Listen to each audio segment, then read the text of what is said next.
Hay mujeres que incomodan no porque sean difíciles, no porque sean frías, no porque no sepan relacionarse, sino porque piensan con demasiada claridad.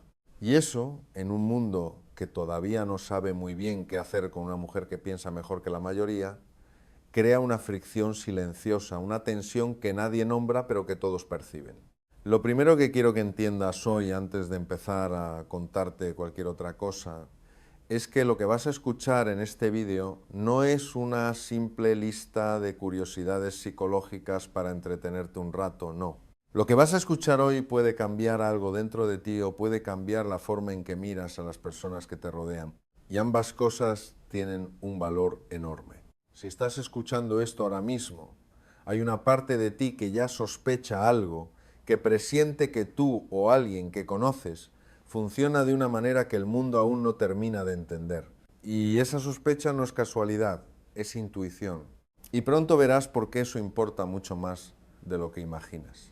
Suscríbete al canal si todavía no lo has hecho, porque aquí hablamos de esto con frecuencia, de psicología real, de la vida real, y me parece importante que no te pierdas nada. Ahora bien, hay un problema que quiero plantear antes de que avancemos, un problema que pocas veces se nombra en voz alta, pero que destruye en silencio a muchas mujeres brillantes. Y ese problema es este.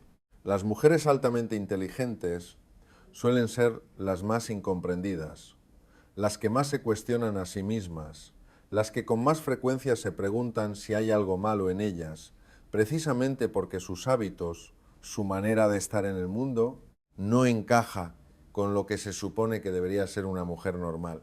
Y eso tiene un coste emocional brutal, un coste que vamos a explorar hoy y para el que vamos a encontrar juntos una manera de salir. Así que quédate porque vamos a hablar de 9 hábitos que la ciencia, la psicología y mi propia experiencia clínica de décadas identifican en las mujeres de inteligencia superior hábitos que a veces parecen extraños, que a veces generan conflicto, pero que en realidad son señales de algo extraordinario, ¿no? Y al final de este vídeo voy a contarte algo que une todos estos hábitos en una sola idea.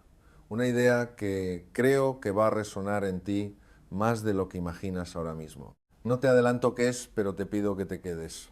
Vale la pena. Voy a empezar por algo que puede parecer contradictorio. Muchas de las mujeres más inteligentes que he conocido a lo largo de mi vida, en consulta, en conferencias, en conversaciones de sobremesa que se alargaron más de lo previsto, tienen un hábito que a primera vista podría confundirse con timidez, con reserva, incluso con arrogancia. Ese hábito es el silencio deliberado. No hablo del silencio de quien no tiene nada que decir. Hablo de el silencio de quien tiene tanto que decir que primero necesita ordenarlo. Es un silencio activo, un silencio que piensa, que procesa, que evalúa. Es el silencio de alguien que antes de hablar ya está 3 pasos más adelante en la conversación. Y este hábito incomoda. Incomoda porque vivimos en una cultura que premia la rapidez de respuesta, la locuacidad, la persona que siempre tiene algo que decir.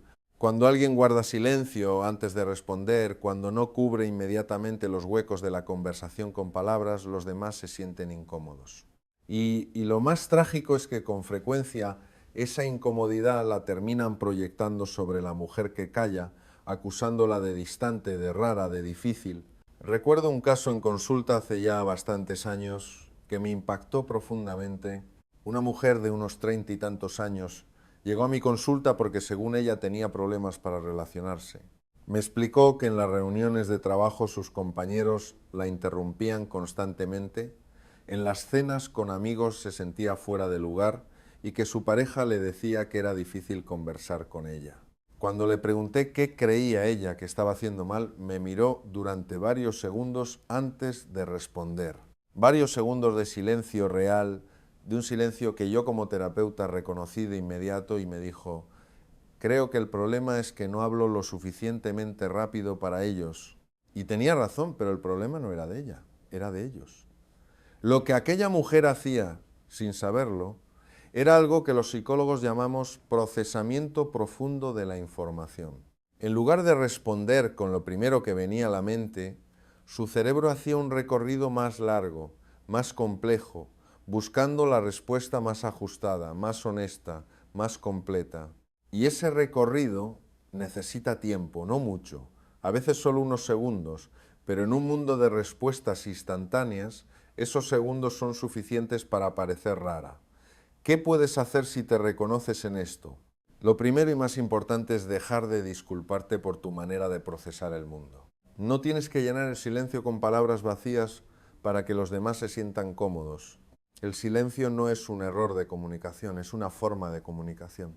Y cuando sientas que alguien te presiona para responder más rápido, para ser más espontánea, para no pensar tanto, recuerda que lo que realmente te están pidiendo es que seas menos tú. Puedes practicar algo muy sencillo en conversaciones cotidianas. Cuando sientas el impulso de hablar por llenar el espacio, respira y observa qué ocurre si no lo haces. Verás que el mundo no se cae. Verás que los silencios que tú vives como incómodos, los demás los viven con mucha menos intensidad de lo que crees. Y poco a poco irás recuperando el derecho a pensar antes de hablar, que es paradójicamente uno de los actos más inteligentes que existe. Ahora bien, el silencio no es el único hábito que diferencia a las mujeres de alta inteligencia. Hay otro que quizás sea incluso más frecuente y que genera muchísimo más conflicto en las relaciones personales. Se trata de la intolerancia, a veces casi física, hacia las conversaciones superficiales. Cuando digo intolerancia no lo digo como un defecto, lo digo como una descripción. Hay personas, y entre ellas una proporción significativa de mujeres altamente inteligentes, para quienes pasar 20 minutos hablando del tiempo, de series de televisión o de cotilleos, sobre personas que apenas conocen, supone un desgaste real, un desgaste que va más allá del aburrimiento. Es casi una sensación física de estar malgastando algo valioso. La psicología tiene un nombre para el tipo de conversación que estas mujeres buscan y necesitan.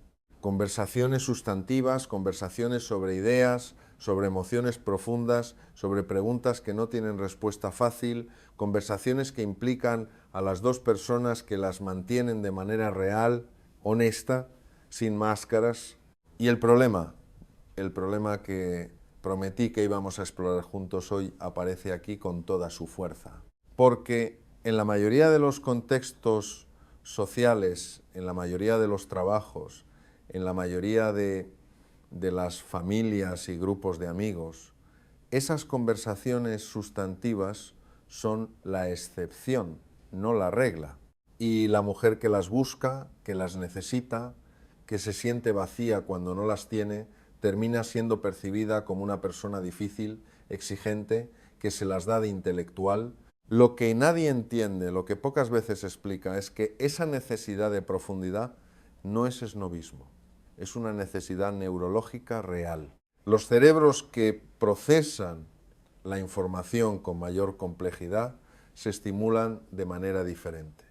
Necesitan más input, más reto cognitivo, más sustancia. Darle a una mente así una dieta constante de pequeñeces es como darle a un atleta de alto rendimiento una dieta de caramelos. No nutre, no sostiene, agota. ¿Qué hacer cuando te encuentras atrapada en un entorno que no ofrece la profundidad que necesitas? Aquí hay algo práctico que puede ayudarte mucho. No tienes que cambiar a las personas que tienes alrededor, pero sí puedes aprender a introducir gradualmente más sustancia en tus conversaciones. Una pregunta bien colocada puede transformar una charla sobre el tiempo en una conversación sobre cómo vivimos la incertidumbre. Una observación honesta puede abrir una puerta que parecía cerrada. No siempre funciona, claro, pero cuando funciona cambia completamente la calidad de la relación y sobre todo date permiso para buscar activamente esos espacios donde las conversaciones profundas son bienvenidas. Un club de lectura, un grupo de debate, una comunidad online sobre temas que te apasionan. No tienes que conformarte con lo que tienes por defecto. Eso también es inteligencia, reconocer lo que necesitas y construirlo si no existe. Seguimos porque vamos a profundizar ahora en algo que de todos los hábitos de los que vamos a hablar hoy, quizás sea el que más fricción genera en las relaciones. Y quiero que lo entiendas bien porque la mayoría de las personas lo malinterpreta, incluyendo muchas veces la propia mujer que lo tiene. Las mujeres de alta inteligencia cuestionan las cosas, las reglas, las normas, las suposiciones que todo el mundo da por sentadas. Y no lo hacen por rebeldía, no lo hacen para molestar, no lo hacen porque quieran llevar siempre la contraria, lo hacen porque su cerebro literalmente no puede aceptar una afirmación sin evaluarla, no puede tragar una norma sin preguntarse de dónde viene y si tiene sentido. Esto es lo que los psicólogos llamamos pensamiento crítico elevado y es una de las características más consistentemente asociadas con la inteligencia superior. Pero en la práctica cotidiana, en la familia, en el trabajo, en la pareja, este pensamiento crítico suena otra cosa, suena siempre tiene que discutir todo. Suena nunca acepta las cosas como son. Suena es imposible decirle algo sin que te lo cuestione. Y aquí viene la trampa más cruel. Porque cuando una mujer inteligente escucha esto repetidamente, cuando su entorno le devuelve esa imagen de sí misma, de la que siempre cuestiona, de la que complica todo, muchas veces termina creyéndoselo, termina reprimiendo su pensamiento crítico para encajar, para agradar, para no generar conflicto, y eso tiene un precio enorme. En mi práctica clínica he visto esto repetirse muchas veces.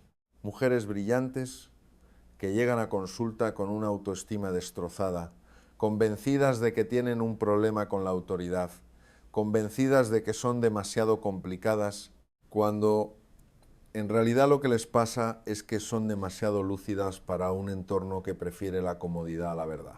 Uno de los casos que más recuerdo fue el de una mujer que trabajaba en una empresa familiar.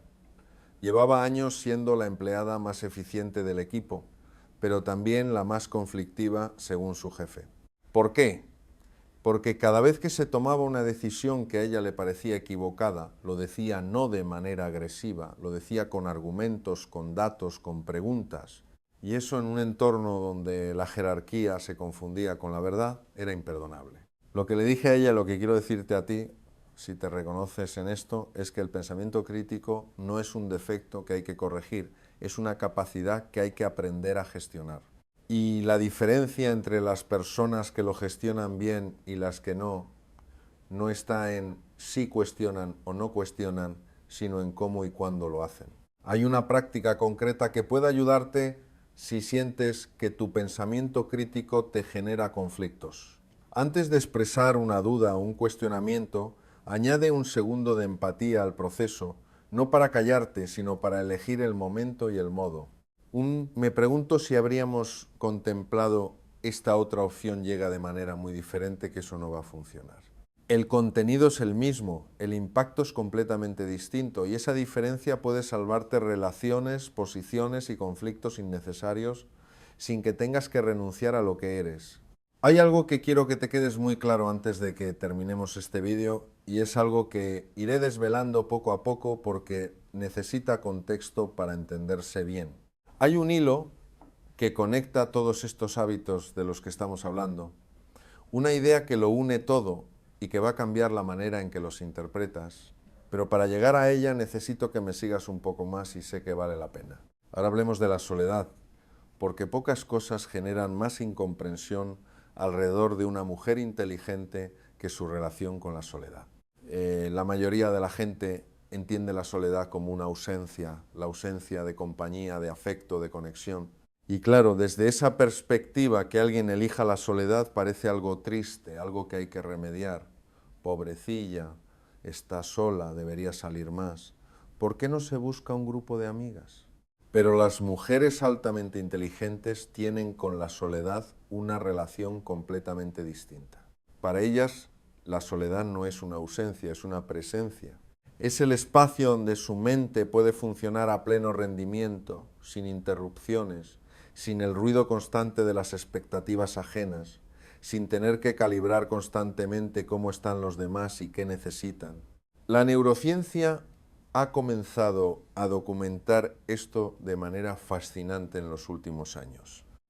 Los cerebros con mayor capacidad de procesamiento tienen una actividad interna, lo que los neurocientíficos llaman red neuronal por defecto, especialmente intensa. Esto significa que cuando estos cerebros no están procesando estímulos externos, no descansan, piensan, crean, conectan ideas, resuelven problemas, y para que eso ocurra con libertad necesitan silencio externo. Las personas que no comprenden esto ven a una mujer que prefiere quedarse en casa a una salida social y concluyen que algo falla, que está deprimida, que es antisocial, que tiene problemas para relacionarse, cuando en realidad lo que está haciendo es exactamente lo que necesita hacer: recargar. ¿Te ha pasado alguna vez que después de un día de muchas interacciones sociales, de muchas conversaciones, de mucha estimulación externa, llegas a casa completamente agotada? Aunque físicamente no hayas hecho nada intenso, eso tiene un nombre. Se llama fatiga por sobreestimulación social y es especialmente frecuente en personas de alta inteligencia y muy especialmente en mujeres que además cargan con la expectativa social de ser siempre las que conectan, las que cuidan, las que sostienen emocionalmente a los demás. Pero aquí está la trampa de este hábito, la razón por la que puede convertirse en un problema si no se gestiona bien. La soledad elegida y el aislamiento no son lo mismo. Y en ciertas circunstancias, especialmente en momentos de estrés, de baja autoestima o de conflicto relacional, la soledad elegida puede deslizarse hacia el aislamiento sin que te des cuenta. Y el aislamiento sí es un problema, no porque estar solo sea malo, sino porque cuando te aíslas por miedo al conflicto, por miedo al rechazo o simplemente porque el mundo te cansa, te estás privando de algo que también necesitas, que es la conexión real con otras personas. La clave está en la conciencia, ser capaz de preguntarte honestamente cuando eliges estar sola: ¿estoy eligiendo esto desde la libertad o desde el miedo? Porque si la respuesta honesta es desde el miedo, eso merece exploración. Y si la respuesta honesta es desde la libertad, disfrútala sin culpa. La soledad elegida con conciencia es uno de los actos más nutritivos que existe para una mente que necesita espacio para hacer. Vamos a entrar ahora en terreno delicado, porque lo que voy a contarte ahora es algo que muchas mujeres inteligentes llevan como una carga secreta. Algo que rara vez confiesan abiertamente porque no encaja con la imagen que el mundo tiene de ellas. Y es esto: las mujeres altamente inteligentes son con frecuencia profundamente sensibles. No hablo de la sensibilidad como debilidad, hablo de la sensibilidad como capacidad, la capacidad de captar matices emocionales que los demás no perciben, la capacidad de sentir la injusticia de manera visceral, casi física, la capacidad de conectar con la experiencia de los demás con una profundidad que puede ser a la vez un don extraordinario y una fuente inagotable de dolor. Y aquí viene la paradoja que me parece fascinante desde el punto de vista psicológico, ¿no? El mundo espera que las personas inteligentes sean racionales, frías, calculadoras. La inteligencia en el imaginario popular tiene que ver con la razón, no con la emoción. Y cuando una mujer es simultáneamente muy inteligente y muy sensible, el mundo no sabe muy bien qué hacer con eso y ella tampoco. Muchas veces la neurociencia nos muestra que la inteligencia y la sensibilidad emocional están mucho más conectadas de lo que solemos pensar.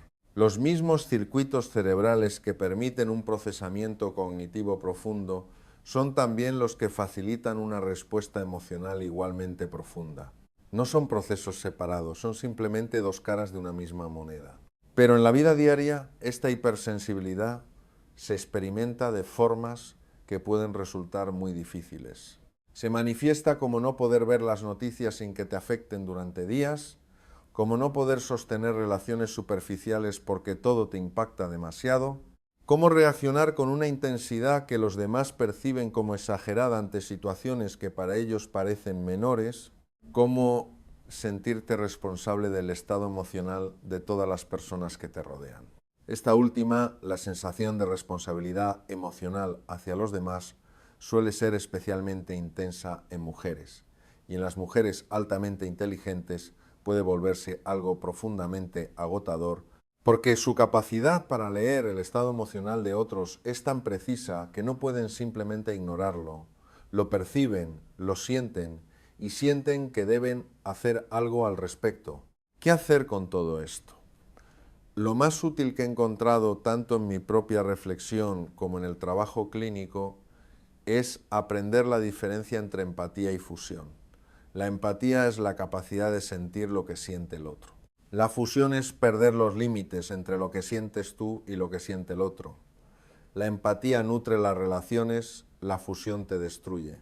Puedes practicar algo que en psicología llamamos presencia compasiva con límites, que significa que puedes estar presente para el dolor de los demás. Puedes acompañar, puedes sentir sin que ese dolor se convierta en tuyo. Imagina que estás al lado de alguien que está en el agua y necesita ayuda. Puedes tenderle la mano desde la orilla. No tienes que tirarte al agua con él para demostrar que te importa. De hecho, si te tiras al agua cuando no sabes nadar, no ayudas, hundes con él. Ese límite que se construye poco a poco con práctica y muchas veces con ayuda terapéutica es lo que permite a una persona muy sensible seguir siendo generosa y empática, sin agotar sus recursos.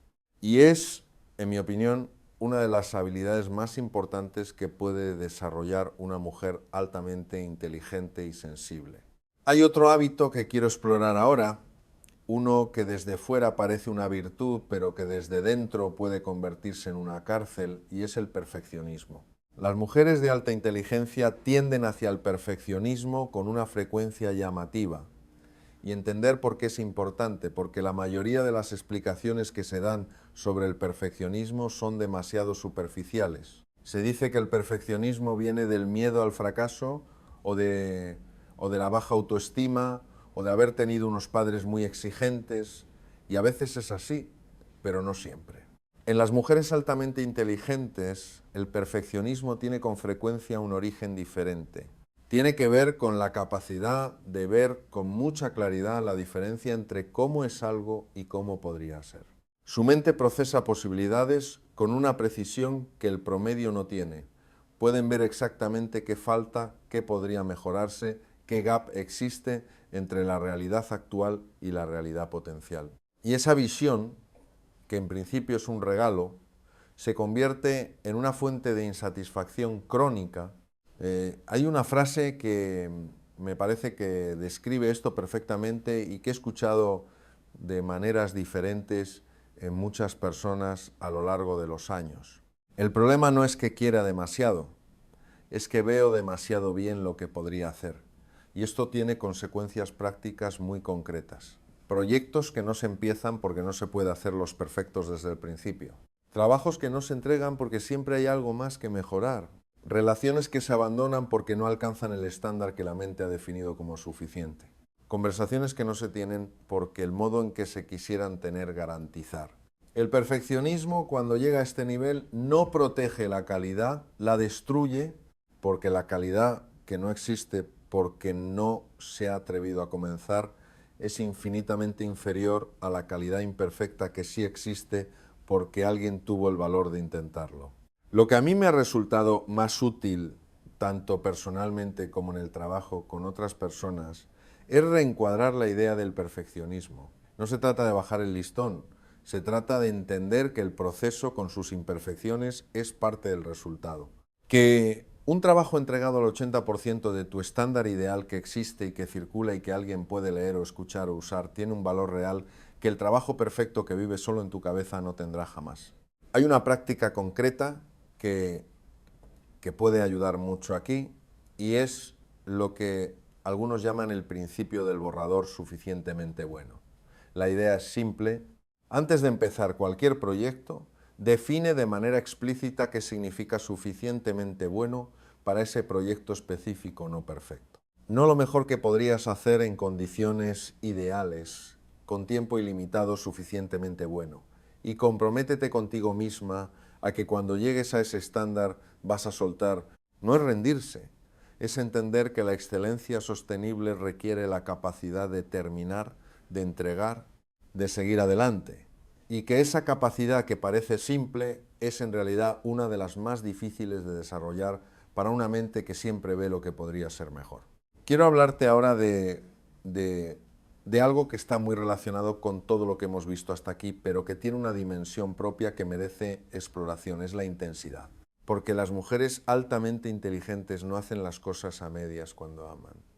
Aman con una profundidad que puede abrumar. Cuando se apasionan por algo, se entregan a ello con una totalidad que los demás raramente alcanzan. Cuando sufren, sufren de una manera que para ellas es completamente real y que para los demás puede parecer excesiva. Esta intensidad tiene muchos nombres en la literatura psicológica. Hay quien habla de sobreexcitabilidades, un concepto que desarrolló el psicólogo polaco Kazimierz Dabrowski para describir las características de las personas superdotadas. Hay quien habla de alta sensibilidad de procesamiento, hay quien simplemente lo llama a vivir con el volumen demasiado alto. Pero más allá de los nombres, lo que importa es la experiencia vivida. Y la experiencia vivida de una mujer que funciona con esta intensidad es con frecuencia la de alguien que se siente demasiado para el mundo en el que vive, demasiado intensa en sus relaciones, demasiado apasionada en su trabajo, demasiado sensible ante la injusticia, demasiado exigente consigo misma y con los demás, demasiado en definitiva. Ipseron, el problema es que el mundo le devuelve exactamente eso, que es demasiado, que debería calmarse, que debería relativizar, que debería no tomarse las cosas tan a pecho, que debería, en definitiva, ser menos. Hay algo que aprendí hace muchos años trabajando con personas que vivían esta experiencia y que me parece una de las cosas más importantes que puedo compartirte hoy, y es esto: la intensidad no es el problema. La desconexión de la intensidad propia sí lo es. Cuando una persona intensa aprende a negar su intensidad, a aplacarla, a domesticarla para encajar, no consigue ser menos intensa. Consigue ser una persona intensa que además está en guerra consigo misma. Y eso sí es agotador, eso sí destruye. El camino no es reducirte, el camino es encontrar los contextos, las relaciones, los proyectos, los espacios donde tu intensidad es bienvenida o al menos respetada. Y eso requiere, en primer lugar, hacer las paces con ella, reconocerla no como un defecto que corregir, sino como una característica que gestionar con inteligencia, con cuidado, con la conciencia de cuándo es el momento de abrir el grifo y cuándo es el momento de cerrarlo un poco. Hay algo que puedes empezar a practicar hoy mismo cuando sientas esa intensidad desbordándose antes de reprimirla o antes de lanzarla sin filtro. Hazte una sola pregunta. Este es el momento y el lugar adecuado para esto no siempre lo es. Pero cuando la respuesta sea sí, cuando el contexto sea seguro y la relación sea sólida, permítete ser completamente tú. Porque la intensidad auténtica en el contexto adecuado no es un problema, es un regalo. Vamos a entrar en un territorio que puede resultar especialmente relevante para muchas de las personas que están escuchando esto, porque toca directamente la vida laboral y las relaciones de poder. Se trata de la dificultad que muchas mujeres altamente inteligentes tienen frente a la autoridad arbitraria. Quiero ser muy preciso aquí, porque la confusión entre autoridad legítima y autoridad arbitraria está en el origen de muchos malentendidos. Las personas con alta inteligencia, en general, no tienen problemas con la autoridad en sí misma. Respetan y siguen con naturalidad aquella autoridad que perciben como legítima, como bien fundamentada, como justa. Lo que les resulta profundamente difícil, casi imposible de aceptar, es la autoridad arbitraria. La autoridad que se sostiene únicamente en la jerarquía, en el porque yo lo digo, en el siempre se ha hecho así. Y en el mundo laboral actual, especialmente en organizaciones tradicionales, en estructuras jerárquicas rígidas, en entornos donde la antigüedad se confunde con la sabiduría, este rasgo genera un conflicto constante. La mujer inteligente que cuestiona la decisión de un superior no está siendo insubordinada, está siendo coherente con su forma de comprender el mundo. Pero en muchos entornos laborales, la coherencia y la insubordinación se perciben exactamente igual. Y eso tiene consecuencias reales en su carrera, en su relación con los jefes y en la forma en que los demás la perciben como empleada o como compañera. He conocido a mujeres extraordinariamente capaces que han sido relegadas, ignoradas, incluso despedidas, no porque no supieran hacer su trabajo, sino porque lo sabían hacer demasiado bien y no podían callarse cuando veían que algo se estaba haciendo mal. Y eso, en ciertos entornos, es imperdonable. ¿Qué hacer con esto? Primero, reconocer que no todos los entornos son iguales. Hay organizaciones cada vez más que valoran el pensamiento crítico, que buscan personas que desafíen el status quo, que entienden que el conflicto productivo es un motor de mejora. Si estás en un entorno que castiga tu manera de pensar, merece la pena preguntarte si ese entorno es el adecuado para ti. No siempre es posible cambiarlo inmediatamente, claro, pero tenerlo claro cambia la manera en que lo vives. Segundo, hay una habilidad que puede marcar una diferencia enorme y que los psicólogos llamamos influencia ascendente, que es la capacidad de hacer llegar tus ideas hacia arriba de la jerarquía de manera que sean escuchadas en lugar de rechazadas. Y eso tiene más que ver con la forma que con el fondo, no con cambiar lo que piensas, sino con aprender el idioma del poder en ese contexto específico para que tu mensaje llegue con más posibilidades de ser recibido. Y tercero, y esto es algo que me parece fundamental, aprende a distinguir las batallas que valen la pena de las que no. No todo merece tu energía. No todo sistema o norma con los que no estás de acuerdo necesita ser desafiado. La sabiduría está en elegir, en conservar tu energía para las cosas que realmente importan. Hemos llegado al último de los 9 hábitos y no lo he dejado para el final por casualidad. Lo he dejado para el final porque creo que es el más importante, el que lo conecta todo, el que da sentido a todos los demás. Las mujeres altamente inteligentes tienen una necesidad, casi una compulsión de encontrar sentido, no solo en las grandes cosas, en el trabajo, en las relaciones, en los proyectos de vida, sino en todo. En las conversaciones cotidianas, en las elecciones pequeñas, en cómo pasan su tiempo, con quién, para qué. Y esta búsqueda de sentido es a la vez su mayor fortaleza y su mayor fuente de sufrimiento, porque el sentido no siempre está disponible, no todo tiene una explicación satisfactoria, no todo tiene un propósito claro. Y cuando una mente que necesita el sentido como necesita el agua, se enfrenta a la arbitrariedad de la vida, al sinsentido, a las pérdidas que no tienen justificación, el impacto es brutal. Pero hay algo más. Hay un problema específico que la búsqueda constante de sentido genera en las mujeres altamente inteligentes y que quiero nombrar con claridad porque creo que es uno de los más silenciados. Es la dificultad para ser feliz con lo ordinario. Cuando tu mente está calibrada para buscar siempre lo extraordinario, para encontrar profundidad en todo, para no conformarse con lo superficial, la vida cotidiana puede sentirse insuficiente, las rutinas pueden sentirse como una jaula, los momentos simples pueden sentirse vacíos y eso genera una insatisfacción que no tiene que ver con que tu vida sea mala, tiene que ver con que estás mirándola con una lente que convierte lo suficientemente bueno en no suficiente. Esta es la trampa más sofisticada de la inteligencia. Y quiero decirte algo al respecto, algo que me ha llevado años de reflexión y de trabajo entender con claridad.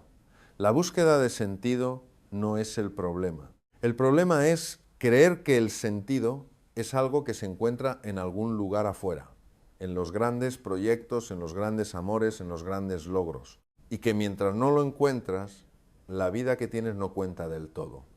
El sentido no se encuentra.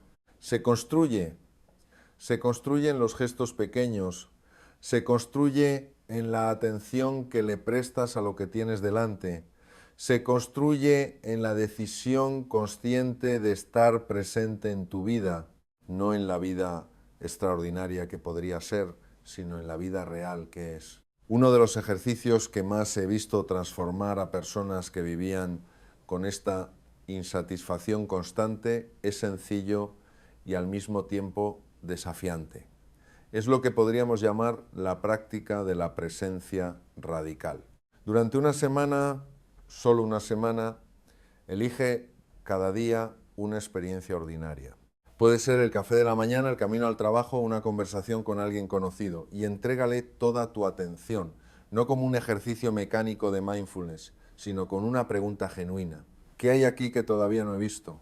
Lo que suelen descubrir quienes hacen esto, y lo que creo que tú también podrías descubrir, es que lo ordinario no está vacío, está lleno. Lleno de matices, de texturas, de pequeñas complejidades que una mente como la tuya puede apreciar de maneras que la mayoría ni siquiera nota.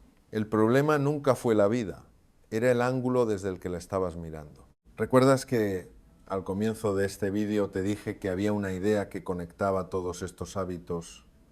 Una idea que cambiaría la forma en que los interpretas.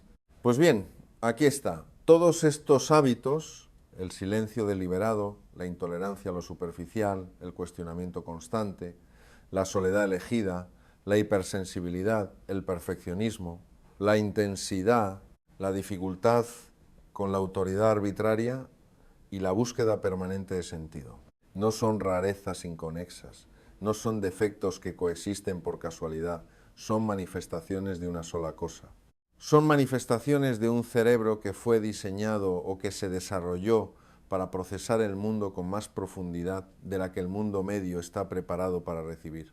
Y la razón por la que estos hábitos generan conflicto, la razón por la que incomodan, la razón por la que durante siglos se ha intentado corregir en las mujeres, no es que sean problemas, es que funcionan mejor en un mundo más complejo, más honesto, más profundo del que la mayoría de los entornos sociales ofrecen por defecto. El problema nunca fue la mujer inteligente, el problema fue el mundo que no sabía qué hacer con ella. Y el proceso, que si es un proceso que lleva tiempo y que merece trabajo real, no es el de adaptar a esas mujeres a ese mundo, es el de construir dentro de sus vidas espacios donde puedan ser completamente ellas, donde su silencio sea respetado, donde su profundidad sea bienvenida, donde su cuestionamiento sea valorado, donde su soledad sea comprendida, donde su sensibilidad sea vista como lo que es un activo, no una vulnerabilidad. Esto no significa vivir en una burbuja, no significa rechazar el mundo o a las personas que funcionan de manera diferente. Significa cultivar conscientemente las relaciones, los entornos, los proyectos y los hábitos que nutren lo mejor de ti, en lugar de dedicar toda tu energía a sobrevivir en entornos que te drenan. Y significa sobre todo dejar de pedirte disculpas por ser como eres. Voy a terminar con algo que quiero que te lleves de este vídeo más que cualquier otra cosa, más que los 9 hábitos, más que los consejos prácticos, más que la explicación psicológica. A lo largo de mi vida como médico, como psicoterapeuta, como alguien que ha pasado décadas escuchando a personas que intentaban entenderse a sí mismas y al mundo, he llegado a una conclusión que parece simple, pero que tiene una profundidad enorme. Las personas más extraordinarias que he conocido, y entre ellas una cantidad desproporcionada de mujeres de inteligencia excepcional, no eran extraordinarias a pesar de sus particularidades. Eran extraordinarias gracias a ellas, los mismos rasgos que las habían hecho sufrir, los mismos hábitos que habían generado conflicto, los mismos aspectos de sí mismas que habían intentado suprimir durante años, eran exactamente los que, cuando los integraban y los gestionaban con madurez, las convertían en personas con una capacidad de impacto real en el mundo. No el impacto de los grandes gestos, no necesariamente la fama o el reconocimiento, el impacto silencioso pero real de ser alguien completamente verdadero, alguien que piensa de verdad, que siente de verdad, que cuestiona de verdad, que busca sentido de verdad en un mundo donde la mayoría va en piloto automático. Eso es extraordinario. Y si hay algo que me llevaría de este vídeo, si hay un solo mensaje que quisiera que resonara en ti cuando lo termines de escuchar, es este. Lo que te hace rara es lo que te hace valiosa. No a pesar de, sino gracias al trabajo. No es borrarlo, el trabajo es aprenderlo a sostener. Hemos recorrido juntos hoy un camino largo y me alegra que te hayas quedado hasta el final porque creo sinceramente que lo que hemos hablado hoy no es algo que se escucha con frecuencia.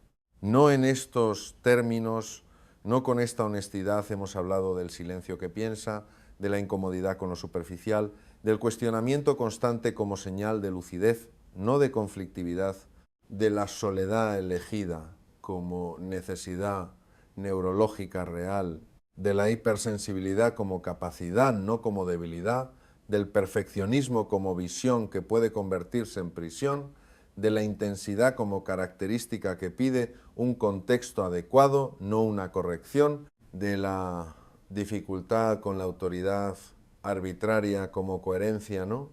Como rebeldía, y de la búsqueda de sentido como la raíz de todos los demás hábitos y como el motor más poderoso que puede tener una vida bien vivida. Y lo hemos conectado todo con una idea que espero que hayas podido integrar, que todos estos hábitos son manifestaciones del mismo origen, de una manera de procesar el mundo que va más allá de la media y que el problema nunca fue esa manera de procesar el mundo, sino la ausencia de contextos que la valoraran. Si este vídeo te ha resonado, si has reconocido en él algo de ti misma o de alguien que conoces y que quieres, me gustaría pedirte algo, no como fórmula, sino porque creo que tiene sentido. Si este contenido te ha aportado algo, dale me gusta al vídeo. No porque el número importe en sí mismo, sino porque esa acción pequeña le dice al algoritmo que este tipo de contenido vale la pena y eso nos permite llegar a más personas que quizás también necesitan escucharlo y que todavía no lo saben. Suscríbete al canal si todavía no lo has hecho. Aquí hablamos de psicología, de emociones, de relaciones, de la vida en su complejidad real, sin simplificaciones, sin recetas mágicas, pero sí con la intención de que cada vídeo que escuches te deje algo concreto con lo que trabajar. Y eso con el tiempo tiene un efecto acumulativo que vale muchísimo. Y déjame un comentario en serio. Cuéntame qué hábito de los 9 te ha representado más. Cuéntame si hay alguno con el que hayas vivido en conflicto durante años. Cuéntame si hay alguien en tu vida en quien hayas reconocido estos rasgos mientras escuchabas. Los comentarios de este canal son una de las partes que más me importan porque son el lugar donde la conversación continúa, donde personas que no se conocen descubren que no están solas en lo que sienten y eso tiene un valor que ningún algoritmo puede medir, pero que yo sí percibo cada vez que los leo. Gracias por quedarte hasta el final, gracias por tu atención, que es una de las cosas más valiosas que alguien puede darte. Y recuerda, porque esto es lo más importante de todo lo que hemos dicho hoy, lo que te hace diferente no es un error, es una señal de que estás hecha para algo que todavía estás descubriendo. Y ese descubrimiento cuando llega vale cada momento de incomprensión que hayas vivido en el camino. Hasta la próxima. Yeah.